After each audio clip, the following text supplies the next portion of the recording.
Heyo everybody, Haku here with my review of The Walking Dead comics issue 164 this month, or, well, the second one this month honestly since we had two.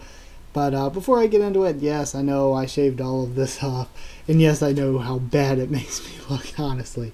But yeah, let's talk about this thing part by part. I really like this issue. I feel like it could have been a little bit more, but I mean, I've seen a lot of people that are more negative on it than I'm going to be for sure, because I'm not really going to be negative on it. I thought it was good. I liked it. So I don't know if this is a dissenting or unpopular opinion or not, thinking that it was good. But either way, I liked the cover. It was nice. It didn't really have anything significant to do with the actual story. But yeah, it was a nice cover. The Hilltop group arrives, of course, and Michonne and Jesus meet them out there. Maggie and Dante go off with them, leaving Carl to pretty much lead the rest of them. And this makes me think, Kirkman, I believe, has said Carl is around like 13 or so. So if he's around 13 or so, kind of in charge of all these people. I mean, I know Carl has been through a lot, but this...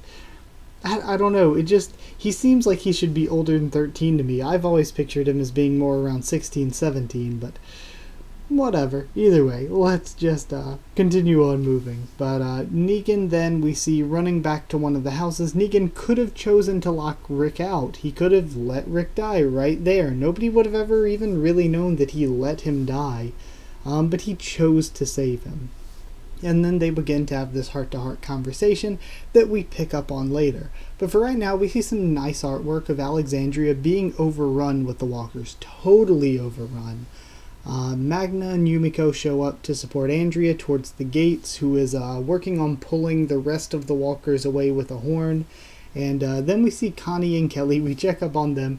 They're in a house. Connie is still in the hospital-type bed. They're just bed in general. But because she had her hand cut off, she lost her hand, if you guys didn't remember. It's kind of a minor character. And Kelly's in there as well, and he just looks out the window. She's like, oh, what's going on? Kelly's like, nothing. Really, they are not really in that much danger, I don't think. They're just minor characters sitting in a house that we checked in on. But just... I always put myself in the character's shoes, thinking like, if I was not a part of, like, if I was taking care of her, so I didn't know, like, I wasn't with Rick and Paula and Negan's group that was at the gate, and you didn't know all this was going on, and I was like in there taking care of the sick person, and then I hear that noise and look out the window, I would be shitting myself so hard. Be like, where in the world did all this come from? Then we see Andy and Siddiq in Eugene's house, which... weirdly to me, I think the Negan and Rick conversations may be more important than this, but to me this may be one of the most important things for the overall story, is that they just mentioned, oh man, we had to take cover in Eugene's house, because I think Annie and Siddiq are 100%, they're going to find that radio. They're going to find out that Eugene's been hiding this radio from them the whole time, and find out about the new group. Maybe that'll mean that Eugene is dying, and then after he dies, they'll tell Rick, Eugene had this thing going on. Or they'll tell Rick about it, and Rick's going to be pissed at Eugene, like, why in the hell did you not tell me about this? So, possibly rest in peace, Eugene, but I do think that Annie and Siddiq, the whole point they mentioned whose house they were in is because they're going to find Eugene's radio. Now, for Rick and Negan's conversation, Negan asks Rick, okay, what's the worst thing you've ever done? And I really like the route that Kirkman went with this. Rick was like, the worst thing I did was live when there were so many others who should have and they didn't. And I think anybody alive at this point in the apocalypse probably sympathizes with that. I think everyone probably carries on a little bit of PTSD, a little bit of survivor's guilt. I think that this is a sentiment that Negan really felt, and pretty much anybody would have felt that one. Negan says that he just saw so many weak and scared people that eventually he kind of stopped seeing them as human. They were so weak and scared that they just let themselves be killed. And he brought up the situation with Glenn, where he's like, it becomes a lot more easy to beat a dude's head in when you think it's the only way that you can trick his friends into staying alive. So it really, he really says, I know what I did was wrong, I'm not giving excuses, but his mentality and perspective of it makes a lot of sense, at least to me it does. And I think him realizing that what he did was wrong and trying to move past it, a lot of people have been saying, no, this isn't Negan, whatever.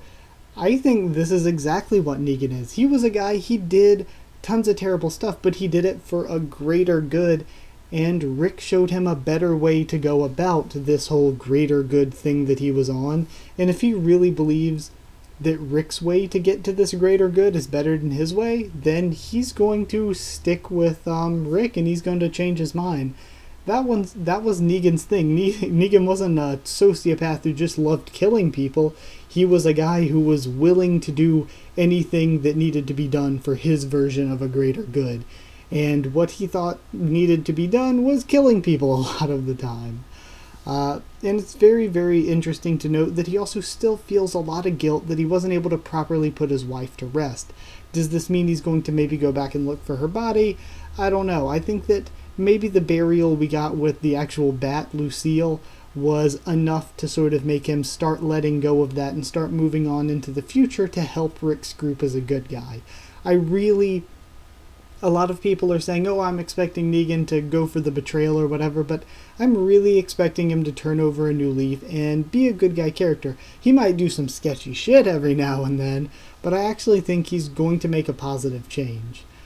Then we have Eugene and Heath talking about their excitement to be doing all of this and how it really doesn't happen that often, and how Eugene has sort of figured out the science behind Walker behavior. And just this whole conversation, I feel like, I'm not sure which is going to die, but it felt like heavy death flags for Heath, where he's like, I just don't feel complete unless I'm riding the horse. And we see in one of the coming covers, the horse is all knocked over and killed, and Heath is crawling on the ground away from the saviors or whatever. And also the death flags just again and again, where I'm like, it just seems a lot recently that Eugene could possibly be killed. Then we have Yumiko. They meet up with Andrea's group, so they split into Yumiko, Andrea, Eugene, and Magna are going to draw away the last group of walkers, and Dwight, Laura, and Heath are planning to fight their way past the gates into Alexandria now that the walkers are starting to leave. So then Negan looks out the window and he sees the herd starting to thin out, and more of them are leaving than are coming in. So he and Rick start their way to fight out together, Negan going in and trying to take out the walkers, and Rick just hanging back and watching his back. Because they're going to try to fight their way out, because they're like, okay, the other people dealing with the herd probably need our help. There is, in a shit situation like this, there has got to be somebody out here who needs our help. So we need to figure that out. We need to get to them and see what we can do. Then Carl also preps the people of the hilltop to go in and fight against the rest of the herd. And I really like seeing this from Carl. It just gives them, like I said, it doesn't make the most sense since he's supposed to only be around 13 or so. But like I said, I've always viewed him as more of 16, 17. But I like seeing this side of Carl where we can get a little bit of him taking charge, a little bit of leadership in case Kirkman ever does decide to kill Rick off and have Carl become the main character. Then we can at least see, it won't be a huge jump for him to be a leader of a place. We can see where he's done similar things before. Then at the very, very end, last page, John tells the rest of the Saviors to prepare to attack in a few hours because things are starting to get settled and they need to go and sweep in as soon as things are done while everybody's still tired, everybody's still recovering, and then wipe them out. So a couple of hours and we're going to have Saviors on our hands, but I actually don't really see the Saviors doing too much. I think they may end up killing Eugene and or Heath, but we see from the cover after that it's Dwight beating them down. So I'm thinking maybe they come in, maybe they go after Dwight's group, maybe they end up killing Heath.